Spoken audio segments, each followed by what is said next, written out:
vamos a hablar de Francisco Morales Bermúdez. Como ha habido todos estos temas de la Operación Cóndor, uno de los oyentes nos dijo que por qué no hacíamos el gobierno de Morales Bermúdez, y ya habíamos hecho incluso el gobierno de su bisabuelo Remigio Morales Bermúdez, que fue presidente en 1890-1894, murió al poco tiempo ya cuando estaba acabando su presidencia. Entonces vamos a hablar de Francisco Morales Bermúdez Cheruti, que fue presidente del año 75 al 80 en el Perú.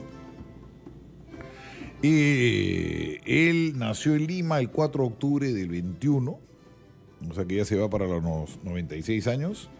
Como ya le dije, bisnieto o nieto de un presidente, me parece que es nieto de un presidente. Su padre fue asesinado, su padre, que también era militar, fue asesinado. Se habló mucho de que fue Lapra.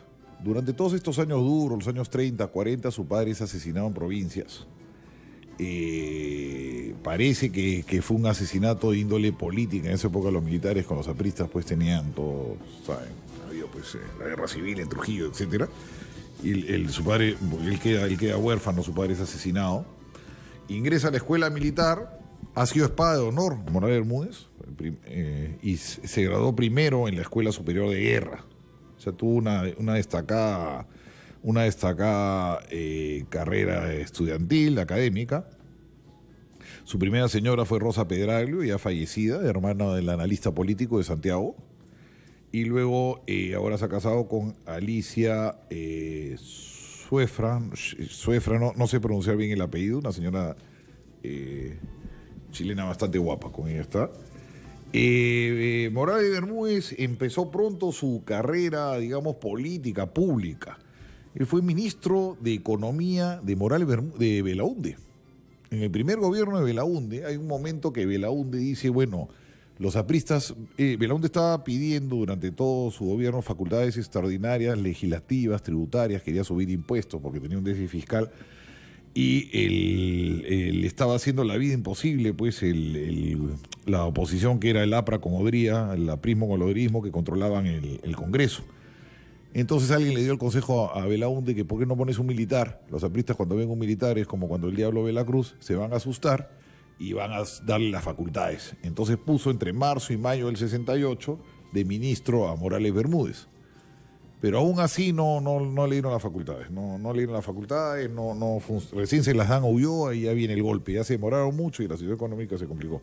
Pero sí fue ministro de Economía de Belaúnde.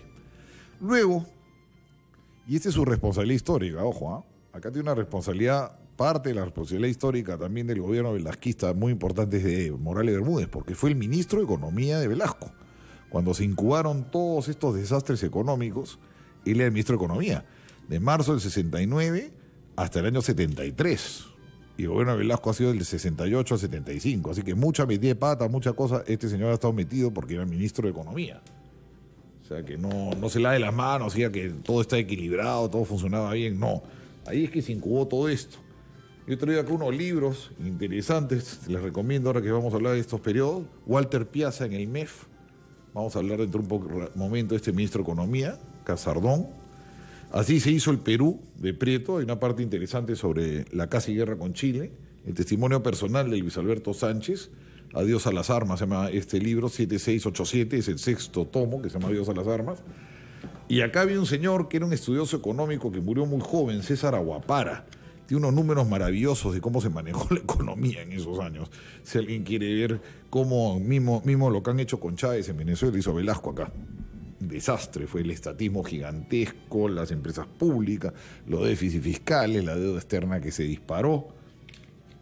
Horrible todo. Y eso, él fue ministro de Economía, ojo, Morales Bermúdez. Bueno, Morales Bermúdez llega al premierato en febrero del 75. Antes de él habían habido dos primeros ministros bastante débiles, Montañe y Mercado Jarrín. A Montañe le tocaba ser presidente porque cuando dieron el golpe, en el estatuto decía de que el militar retirado no podía ser presidente y Velasco ya había pasado al retiro. Y cuentan la anécdota que Velasco llamó a Montañe, llamó al de la FAP y al Marino y lo sentó al frente. Le dijo, bueno, el estatuto, vamos a discutir esto porque tú Montañe, quieres ser presidente. Entonces Velasco puso una pistola ahí encima de la mesa y dijo, vamos a conversar. Entonces ahí le dijo a Montañe, ¿tú qué votas? Que tú ya te tienes que ir, que yo soy presidente. Le preguntó al Marino, ¿tú qué votas? Que usted se tiene que ir. Pero el de la FAP, que era Rolando Gilardi, que era un incondicional de Velasco, y una de las razones que Velasco sale es que a Gilardi lo pasan al retiro, un velasquista rabioso, le dice a Gilardi, yo voto porque tú te quedes. Tiene que haber unanimidad. Dice que acariciaba la pistola y decía, a ver, bueno, ¿qué? Entonces ya se le chupó Montañe, que debió ser el presidente. Y Montañe era un hombre de temperamento débil, como le digo. Su padre fue candidato presidencial contra Odría lo metió preso una semana antes. Ese es otro dato histórico. Y luego estuvo Mercado Jarrín.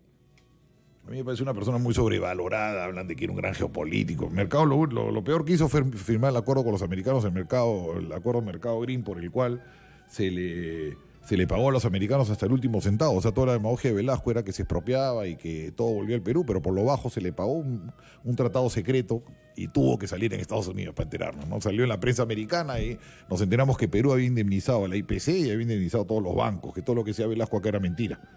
Eso me estoy desviando, pero un poco fue lo que sucedió en esa época, y el que firmó ese contrato fue Mercado Jarrín. Además, Mercado Jarrín nos hizo pelear con todo Occidente, nos metió en esa cuestión del tercer mundo, llenó esto de cubanos. A mí no me parece Mercado Jarrín, ni como canciller ni como primer ministro, la gran cosa que a veces venden. Bueno, pero llega entonces, en febrero del 75, Morales Bermúdez, un momento delicado para el régimen, porque justo en ese mes se dieron los disturbios aquí en Radio Patrulla.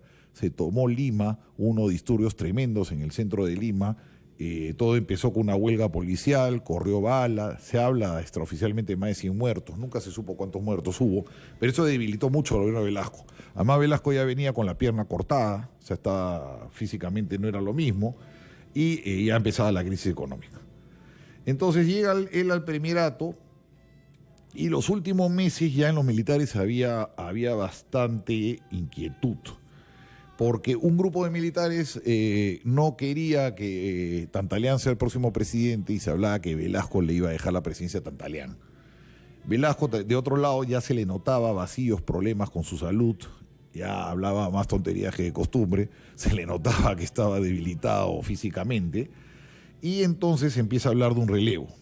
Ahora, hay otra historia que en parte recoge Prito Celi, aquí a mí me la han contado, no sé si es verdad, que el golpe se da básicamente porque nos íbamos a la guerra con Chile, que habían 3 grupos en el ejército, los de Tantaleán, los de Morales Bermúdez, que no eran ni chicha ni limonada como siempre fue él, institucionalistas, y los rojos, que eran Leonidas Rodríguez, Fernández Maldonado, Hoyos Rubio, todo ese grupo. Entonces,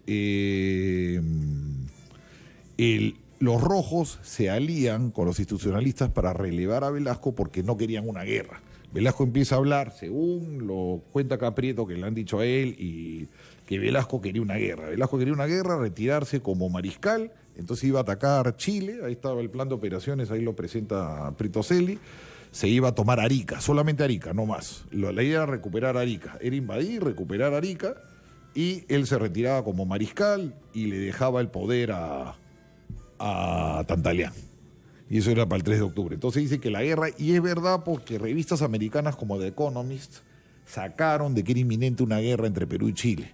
Y hay unas conversaciones entre Kissinger con Pinochet que hablan del tema, que Pinochet le dice, oye, si nos ataca Perú, y Kissinger le dice, bueno, si Perú ataca, nosotros vamos a apoyar a Chile, porque Perú está lleno de cubanos y de rusos. O sea, y el tema era un tema de guerra fría, ¿no? Ideológico. Entonces nosotros teníamos 250 tanques T-55 listos, de última generación rusos, se iba a tomar Arica, se iba a desembarcar en la playa de la Licera y se iba a cerrar Camarones. Y eso es lo que cuentan. Yo no tengo ninguna, es lo que me han contado militares y lo que está en el libro de Prieto. Ahora, a mí no me consta históricamente, pero dicen que el golpe viene por eso, que incluso el 6 de agosto iba a ser el ataque y que Morales Bermúdez lo convence a Velasco de que se corra para septiembre y le da el golpe. Le da el golpe el 29 de agosto. El golpe fue bien oportuno porque estaban muchos militares reunidos en Tacna, porque el 28 de agosto es cuando Tacna regresó al Perú, después de estar tomado 50 años por Chile, el año 29, los chilenos nos devolvieron Tacna, y fue un 28 de agosto, y no estaba en el Perú Tantaleán se había ido a ver, que era pues el sostén de Velasco en el ejército, se había ido a ver unos temas a Londres. Dicen que el golpe se dio entre mucho trago, que estaban todos muy espirituosos, y que el que más empujó el golpe fue Artemio Vargas, que Morales, que siempre tuvo fama de dubitativo, fama de Hamlet, no tomaba muchas decisiones, dice que Artemio Vargas, un militar que murió tiempo después de un accidente de helicóptero, lo guapió. Le dijo, oye, tienes que sacar al cojo. Hay una conversación ahí y dicen de que, bueno, lo convence. Y el que faltaba que se pliegue es Leonidas Rodríguez, que mandaba la blindada en Lima. Porque como este es un país bien chéverengue, los tanques los tenemos en Lima. Una vez vino un amigo español a hacer un reportaje y me dice, oye, compadre, ¿por qué tienen los tanques en Lima? O sea, los tanques deberían estar en la frontera. O sea, en Lima, ¿dónde están los chilenos? ¿Dónde están los ecuatorianos? ¿Dónde están? ¿Por qué hay tanques? Y le dice, porque es un tema de poder. Los militares tienen los tanques en Lima para que si fastidian, lo sacan por el Zanjón, como lo sacó Hermosa esa vez, ¿no? O para los golpes. O sea, pero como es un país que la lógica no prima, la blindada está en el RIMAC. No sé con quién se van a enfrentar en la playa de la Costa Verde con los cangrejos. No sé por qué están los tanques acá. Pero bueno. Leonidas Rodríguez, así es, el Perú es así de raro. Hasta hace un poco no había un cuartel en San Isidro y un cuartel en Pueblo Libre. ¿Para qué diablos hay un cuartel en Pueblo Libre? Los cuarteles vienen de la frontera, ¿no? Pero bueno, nuestros militares son muy especiales. Entonces, Leonidas Rodríguez se pliega. Era un hombre de izquierdas, incondicional. Hasta ese momento a Velasco se pliega y el golpe tiene éxito. Y sube Morales Bermúdez. Pero Morales Bermúdez asume. Inicialmente tiene un lenguaje bastante de izquierdas, porque mucha gente se entusiasma, ya salió Velasco, ya se acabó todo esto, pero no. Él habla que es la segunda fase de la revolución y que el socialismo sigue. Entonces el primer año todavía hubo muchos temores con este gobierno porque parecía que era Velasco más sano. Pero al año hubo una cosa interesante, aunque desactivó Sinamos, que era pues el aparato político de Velasco, abrió un poco la libertad de prensa, no devolvió los periódicos, pero Morales Bermúdez permite que se hagan revistas y periódicos como El Tiempo y Opinión Libre y Marca, se puedan abrir algunos periódicos de oposición, deja regresar a algunos exilados, hay un afloje, o sea, no es un régimen, una dictadura tan dura como la de Velasco, ¿no? Pero todavía seguía la cuestión ahí. Si te cerraban revistas, si te deportaban, a los de Caretas los deportaron varias veces, cerraron varias veces los periódicos, pero hay dentro de todo se respira más libertad. Y hay un quiebre importante en el régimen porque el general Bobbio se levanta en la escuela de Chorrillos. Bobbio, que era el único general, uno de los poquísimos generales de derecha que había en el gobierno peruano, el otro era Cisneros Vizquerra, se levanta en la escuela militar. Entonces hay un momento que parece que va a haber un enfrentamiento, es por julio del 76, estamos hablando, parece que va a haber un enfrentamiento a balazos, porque los militares rodean la escuela militar, Bobbio tiene tropa adentro, y al final llega a un acuerdo. Bobbio dice ya, yo paro la rebelión si salen todos los militares de izquierda del gobierno. Entonces, al final Morales Bermúdez opta por eso, entonces corta el ala derecha y el ala izquierda del ejército. Sale Leonidas Rodríguez del gobierno, sale Miguel Ángel de la Flor, sale Fernández Maldonado, salen todos estos que muchos de ellos después estuvieron en partidos de izquierda, en Izquierda Unida, estuvo Fernández Maldonado, Leonidas Rodríguez, ellos militaron después en el PCR, varios partidos de estos, y sale Bobbio, que era el ala derecha del ejército, ¿no? Entonces el gobierno, como digamos que se corre al centro. Pero es un error cuando a veces dicen que fue un gobierno de derechas, no fue un gobierno de derechas, ¿verdad? Se mantuvo incólume el modelo velasquista económico con algunos cambios que ahora voy a explicar en la siguiente parte que nos toca los próximos 15 minutos. Morales Bermúdez muchas veces se habla que ha sido un régimen de derecha, no fue un régimen de derechas, lamentablemente no lo fue. Mantuvo el esquema económico de Velasco, mantuvo el proteccionismo, mantuvo el control de cambios, mantuvo las empresas públicas deficitarias gigantes.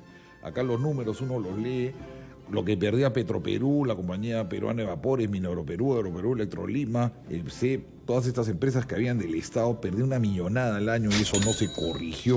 El déficit fiscal era bien alto, era 2.3% del presupuesto se utilizaba para subsidiar la gasolina, por eso cuando se retiró ese subsidio fue muy fuerte. El déficit fiscal era a todos los años, acá estoy leyendo, desde el año 70 se tenía déficit fiscal recurrente, las cuentas públicas estaban en rojo todos esos años. La inflación, claro, cuando tienes esos déficits fiscales se empieza a financiarte con inflación, ya venía fuerte, el 73 era el 14%, fue la inflación, subió al 19%, cuando se va a Velasco ya la inflación estaba en 24% anual, ya se siente fuerte, ya están subiendo los precios fuerte. Y al 76 se disparó a 47% de inflación, el 78 a 74%, el 79 a 67%, ¿no? Ya la inflación estuvo alta, los precios, y viene en la época de los famosos paquetazos. decían paquete de medidas económicas. Entonces tú estabas ahí tranquilo en tu casa y decían, va a hablar el ministro de Economía o el Comando Conjunto tiene un aviso y decían paquetazo y todo te subía, pues la leche, la comida, la gasolina, se metían unas subidas salvajes de golpe, te subían 2, 3 veces los precios. Entonces, claro, la gente, el ingenio popular bautizó eso como paquetazos. Y no se iba pues al problema de fondo. Mientras no cambiases del esquema económico, que recién lo hizo Fujimori el año 92, mientras no cambiases iba a tener una crisis recurrente porque el esquema no funcionaba. No generaba dólares, generaba inflación, generaba déficit basada en subsidios, en proteccionismo, en estatismo. Pues los militares no cambiaban eso, pues no lo cambió tampoco Belaúnde, ¿no? Y lo profundizó Alan García. Entonces decir pues que era de derecha, era neoliberal Morales Bermúdez es una broma. Es más, el límite agrario lo bajó. 150 hectáreas era para que te expropie Velasco, Morales Bermúdez lo bajó a 50. Y de una ley que era dato criminal porque congeló los alquileres y no podías desalojar, era dificilísimo desalojar. Entonces lo que generó era que te salía más caro el taxi que ir a cobrar. Yo he visto ese caso de gente que con la inflación le era más caro el taxi para ir a cobrar que sacar la casa. Pagabas 15 soles, 20 soles por una casa, porque no te costaba nada, porque con la inflación eso se había desfasado y encima no te podían desalojar. Se le hizo mucho daño sobre todo a los viejos, porque la gente vieja, como no había pensiones antes, lo que hacían era comprarse en su vejez un departamentito y vivir de la renta.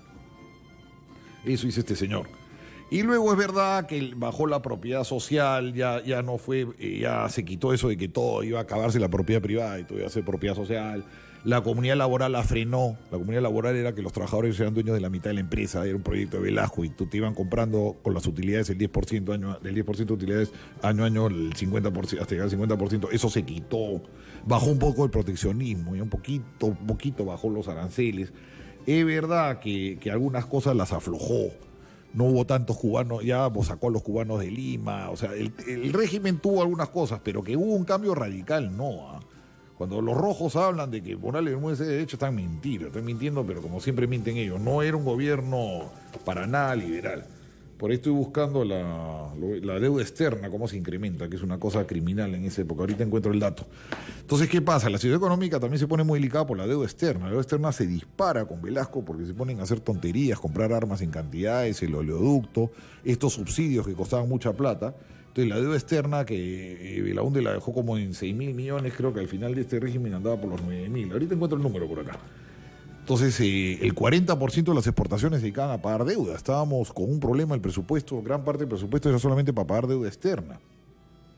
Entonces, habían unas devaluaciones muy fuertes, la moneda también pierde valor. Entonces, en toda esta situación tan complicada, Morales Bermúdez primero pone un ministro civil, que es Barúa. Fue el primer ministro civil, porque los militares nunca habían puesto ministros civiles. Pone un ministro civil, Barúa en Economía, después puso de la Puente Rabdil en la Cancillería. Pero Barúa no funciona, no logra enmendar el tema económico. Me acuerdo que era famosa su canastita y te sobra por una cervecita, ese era su lema, la canasta familiar y te sobra por una cervecita. Era un buen hombre, pero no tiene pues el carácter, y ya van a Piazza. Y ahí viene una parte interesante. Piazza sí tiene un plan económico interesante, entra el 16 de mayo y salió el 6 de junio. Acá está el libro Piazza en el MEF. Tuvo una presentación en la televisión muy dura, dijo que iba a ajustar la economía, que iba a cortar el gasto militar, que iba a todas las medidas que se tenían que tomar, y eso les supo como chicharrón de cebo a los militares. No había mucho izquierdoso en el gobierno, la opinión pública también era bien izquierdosa, porque tú lees los periódicos de la época, la gente también no entendía mucho economía y pensaban que todo era muy fácil, y tuvo sobre todo la oposición de los aviadores, porque Piazza dijo que no iba a comprar aviones. Que no iba a comprar aviones porque no había plata para comprar aviones. Y bueno, los aviadores querían sus juguetitos, las coimas que habrán habido ahí también. Bueno, no quería, entonces él se opone a que se compren los aviones y lo destituyen a Piazza el 6 de julio del 77. Una lástima porque entró el ministro de Economía, el popular Caballo Cocha, Sáenz Barzalo. Alcibiades Sáenz Barzalo, un señor que no sabía nada de economía, un militar, lo ponen de ministro de Economía y la situación económica ahí sí se le va de las manos completamente a Morales Bermúdez.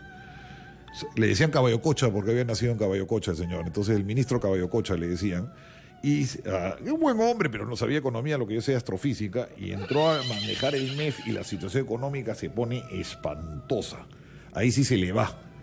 Entonces se habla del plan Tupac Amaru, que van a soltar el poder, pero al final el poder lo sueltan porque hay un paro nacional tremendo el 19 de julio del 77. Un paro nacional muy, muy fuerte que asustó a los militares, entonces deciden ya soltar el poder. Dice que van a convocar una asamblea constituyente porque quieren que las reformas de Velasco queden en la Constitución. Y tenían una nueva Constitución. Entonces se convoca para el año 78, ¿no? 2.3 del PBI se utilizaba en subsidios a la gasolina en el año 76, casi como un ministerio, ¿eh? 2.3, acá había anotado. Y la deuda externa, Velasco la dejó en 5.900 millones de dólares, había heredado 680, le dejó Belaúnde, a 680 millones, Velasco la dejó casi en 6.000, o sea, la subió 10 veces. Y Morales Bermúdez la dejó 9.500. Tremendamente subieron la deuda externa. Decide pues llamar a la constituyente, ¿no? La constituyente gana el APRA, 37 escaños, 25, el PPC, 2 la 1, no se presenta Acción Popular, no se presenta la Patria Roja, 2 el Movimiento Democrático Pradista, todavía existían esos partidos chicos, pero la izquierda da el batacazo. La izquierda saca una votación bastante alta, primera vez que la izquierda, y ya se arma todo un chongo, esto es un defleme la constituyente, al final logran sacar la constitución adelante, ¿no? Pero fue bastante payaso. Yo me acuerdo las sesiones, los izquierdistas se mojaban, gritaban, hacían huelga de hambre. Fue toda una cuestión. Al final se hace la Constitución, y como querían los militares, se hace la Constitución del 78, del 79, perdón, que nos hizo tanto daño, porque fue una Constitución muy de izquierdas, que gracias a Dios la reemplazó Fujimori el año 93, porque era un desastre esa Constitución. Bueno, ¿qué cosas pasaron aparte de la Asamblea Constituyente en el gobierno de Morales Bermúdez y en la crisis económica? Hubo deportaciones, cierre de revistas, se deportó a esos izquierdistas junto con el periodista Bahía, que es uno de los casos que está investigando. Hubo serios incidentes con Chile, se desató una red de espionaje grandaza, se expulsó de Lima al embajador chileno por eso, descubrieron chilenos espiando en la base de Talara, uno de ellos era hijo de un político chileno importante, los deportaron, cayó también un avionero peruano, Vargas Garayar, espiando, lo fusilaron, en esa época sí fusilaban, lo fusilaron a este chico que lo encontraron espiando, y las relaciones con Chile fueron bastante malas en esa época. Que Chile en esos momentos también tenía líos con Argentina, acuérdense. Bueno, hubo también, ganamos la Copa América el año 75, con gol de Sotil, le ganamos a los militares, le metieron mucha plata al fútbol, le empujaron el fútbol para tener a la gente entretenida, y teníamos equipo, ganamos la Copa América el 75, esa final en Caracas, un golazo de Sotil, fuimos al Mundial 78, después de tiempo que no íbamos a los Mundiales. Hay un tema también medio delicado con Bolivia y Chile, porque Pinochet le ofrece a Banzer, que era el dictador boliviano, el abrazo es Charaña, se encuentran en Charaña y le ofrece un pedazo de Bolivia, canjearlo por un pedazo de Chile. Y Pinochet le dice, te doy Arica y arreglamos esto y tú dame un pedazo de Bolivia. Y Bolivia le dice, ok, vamos a canjear territorio, y Perú se opone. Perú, y como el tratado que lo firmó tan astutamente leía, le da voz al Perú sobre qué se va a hacer con los territorios, Perú dice que no, que sea una ciudad internacional, Arica, que sea de los 3 países. Cosa que es impracticable, pues vamos a manejar que la policía que va a ser peruana, el juez va a ser chileno, el aduanero va a ser boliviano. Es imposible manejar una ciudad de 3 países, encima con países del tercer mundo como son estas. Entonces, claro, la propuesta peruana evidentemente no iba a llegar a ningún lado, porque no vas a tener una ciudad internacional acá. Pues si ni siquiera funciona el Perú, ¿cómo va a funcionar una ciudad internacional? Muy complicado. Y se cae, ¿no? Son épocas que se empieza a incubar, Sendero Luminoso, hay un primer susto porque se desata un grupo, se desarticula un grupo terrorista del Ejército del Pueblo Peruano en San Marcos, en el año 77, está metido el hijo de Alberto Ruiz Eldredge y la viuda, la francesa que era viuda de Lobatón, encuentran armas en San Marcos, pero Morales Bermúdez lamentablemente no le presta atención a Sendero Luminoso, ¿no? Y Sendero Luminoso en esos años va creciendo. Entonces, como le digo, es un gobierno que al final mejora un poco la situación económica, entra Silva Arruete, ministro de Economía, se vuelve una especie de superministro, Manuel Moreira entra al Banco Central y sube tremendamente el precio de la plata, se va de 5 a 50 dólares, entonces empieza a entrar mucho dinero al país por exportaciones de plata, sube el precio del cobre y la situación económica dentro de la inflación que había, esto mejora. Y Silva Arruete evidentemente maneja la economía muchísimo mejor que su antecesor Sáez Barzalo. Silva Arruete era un hombre hábil. Entonces la cuestión mejora un poco, se da la Asamblea Constituyente, hay tensiones con la Asamblea Constituyente porque Morales Bermúdez quería que se pongan algunas cosas del gobierno de Velasco, hay tira y afloja, al final ceden y sale la Constitución como querían los militares. Constitución que no firma la izquierda. Lo que me da risa es que hoy día la izquierda dice que volvamos a la Constitución del 79, pero Javier Diz-Canseco y los constituyentes de izquierda no quisieron firmar la Constitución. Entonces, cuando yo los escuché, decía que, bueno, pero si tú no la firmaste, ¿cómo quieres que regrese algo que tú rechazaste? Es una cosa que es para morirte de risa, ¿no? Entonces viene pues las elecciones que gana Belaúnde. Ese es más o menos el gobierno. No se supo mucho de grandes casos de corrupción, salvo el caso de Vires, porque no se hacían público. El caso de Vires fue una corrupción muy grande en el sector salud. Pero en general pues no había control de la prensa, los militares controlaban la Contraloría y Belaúnde no quiso investigar nada. Entonces la verdad nunca sabremos bien cuánto se tiraron con las compras de armas y con este tipo de cosas porque hubo un velo ahí, no se quiso investigar. Morales Bermúdez personalmente sí es un tipo honrado, siguió viviendo en su casa al lado de la iglesia de San Felipe, no ha sido un hombre de grandes ostentaciones. Yo no podría decir ni que Velasco ni que Morales, no de otros del régimen, pero de ellos dos yo no podría decir que eran hombres corruptos, ni el mismo Velasco con lo que lo quiero tanto yo. Y más bien fue un hombre bastante más tolerante con la prensa. Tal vez su mayor error fue no devolver los periódicos. Debió devolver los periódicos como tanto le dijeron, todos los periódicos que habían sido tomados por los militares y estatizados, ¿no?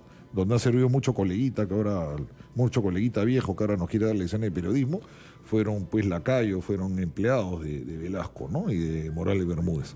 Entonces, más o menos este es el gobierno de Morales Bermúdez, un gobierno ni chicha ni limonada, un gobierno que pasó sin mayor... Quiso él después ser político, se lanzó con el Frente Democrático de Unidad Nacional en las elecciones del 85 y le fue como la mona, no sacó ni 1%, porque no ha sido un personaje muy recordado. O sea, lo único bueno que hizo yo creo en realidad fue sacar a Velasco y poco más. Fueron 5 años muy tensos, de mucha crisis económica, de muchos problemas, no cambió el esquema económico, no fue un hombre querido. No fue un hombre querido este señor Morales Bermúdez y cuando se lanzó electoralmente... Bueno, el partido velasquista tampoco sacó mucho, ¿eh? El Partido Socialista Revolucionario nunca pasó del 5%, ¿eh? No, creo que ni siquiera llegó al 5%, su mejor momento fue la Constituyente, creo que llegó al 5%, nada más. No han tenido una gran herencia. Bueno, los dejo, ese fue el gobierno de Morales Bermúdez, gracias.